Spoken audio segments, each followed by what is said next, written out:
자, 바로 들어가 볼까요?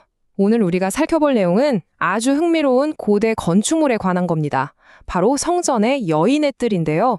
단순히 옛날 건물의 구조를 넘어서 이 물리적인 공간이 어떻게 우리가 하나님께 나아가는 방식에 대한 엄청난 진리를 숨기고 있는지 그 놀라운 이야기를 지금부터 하나씩 파헤쳐 보겠습니다. 본격적인 이야기에 앞서 우리 머릿속에 이 공간을 한번 구체적으로 그려볼까요?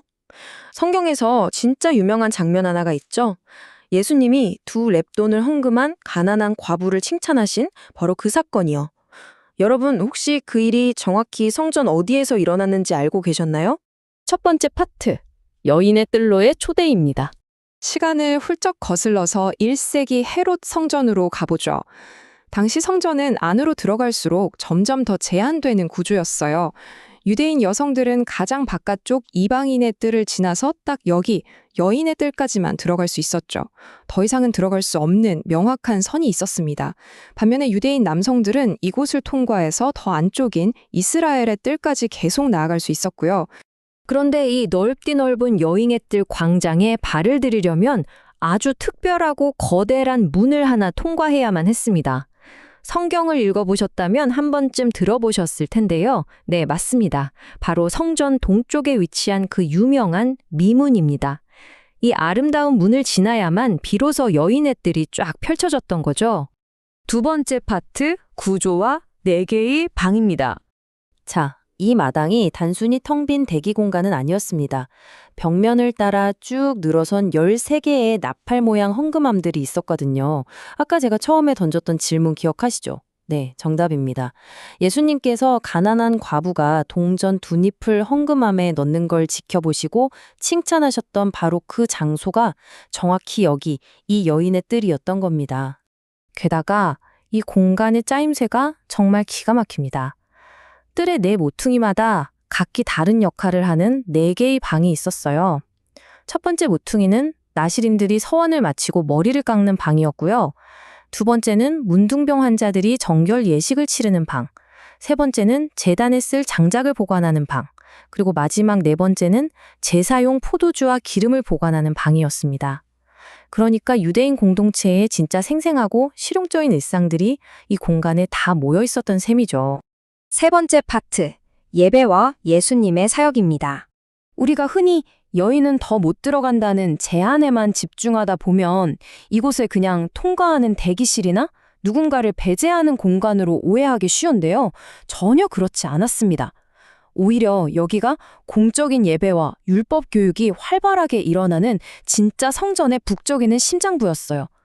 특히 초막절 같은 큰 절기 때는 수많은 사람들이 모여서 이곳에 거대한 촛대를 세우고 화려한 빛의 축제를 벌이기도 했죠. 여기서 소름 돋는 포인트가 하나 있습니다.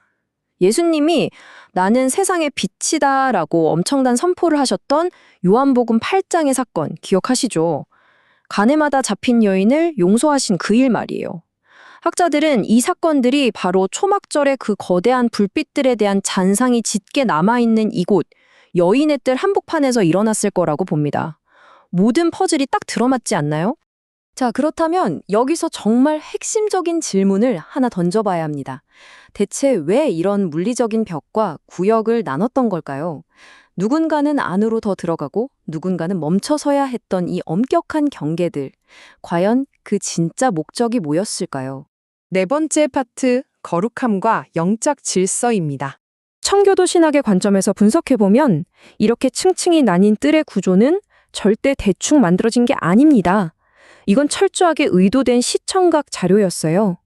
구약의 제사제도는 이 엄청난 물리적 장벽들을 통해서 타락한 인간의 죄악과 하나님의 완벽한 거룩함 사이에 얼마나 아득하고 좁힐 수 없는 간격이 있는지를 뼈저리게 보여주려 했던 겁니다.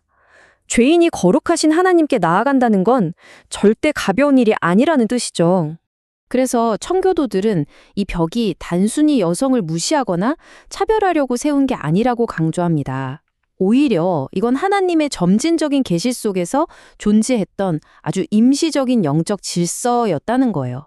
이 거대한 장벽 앞에서 사람들은 남녀노소 할 것 없이 우리 모두가 하나님의 은혜 없이는 결코 구원받을 수 없는 똑같은 죄인이라는 사실을 매일매일 깨달아야만 했던 겁니다. 5번째 파트, 그리스도 안에서의 자유입니다. 자, 이제 이 모든 성정의 장벽들이 어떻게 완벽한 클라이맥스를 맞이하는지 볼까요? 예수님께서 십자가에서 마지막 숨을 거두실 때 성전 지성소에 그 두꺼운 휘장이 위에서 아래로 완전히 찢어졌습니다. 이건 단순히 천조가리가 찢어진 게 아니에요. 사람과 하나님 사이를 가로막고 있던 그 물리적 장벽들의 영적 목적이 드디어 100% 달성되고 영원히 끝났다는 걸 알리는 우주적인 사건이었습니다. 정말 감격스럽지 않습니까? 여인의 뜰이라는 공간을 가두고 있던 물리적인 한계선들, 누군가를 멈춰 세웠던 그 거대한 벽들이 바로 그 순간 산산조각 나버린 거예요. 영구적으로, 그리고 완벽하게 말입니다. 이 놀라운 차이를 한번 비교해 보세요. 과거 옛 언약 시대에는 나의 성별이나 신분이 하나님과의 물리적 거리를 철저하게 결정지었습니다. 하지만 지금 우리는 만인 제사장이라는 새 언약의 엄청난 축복 아래 살고 있죠. 이제는 물리적인 휘장이 없습니다. 남자든 여자든 아이든 그 누구라도 예수 그리스도를 통해서 아무런 장벽 없이 하나님의 보좌 앞으로 직접 뚜벅뚜벅 걸어 들어갈 수 있게 된 겁니다. 오늘 내용을 마무리하면서 여러분의 마음에 깊이 남을 만한 질문을 하나 던지고 싶습니다. 그리스도께서 자신의 생명으로 그 단단했던 물리적 장벽들을 다 허물고 우리에게 상상할 수 없는 완전한 자유와 접근권을 주셨잖아요. 그렇다면 여러분은 오늘 그 누구의 눈치도 보지 않고 하나님께 담대하게 그리고 직접적으로 나아갈 수 있는 그 엄청난 특권을 진짜로 누리고 계신가요? 이 자유를 여러분의 삶에서 어떻게 사용하고 계신지 한번 깊이 고민해 보시길 바라면서 오늘 준비한 내용은 여기서 마치겠습니다. 함께 해주셔서 감사합니다.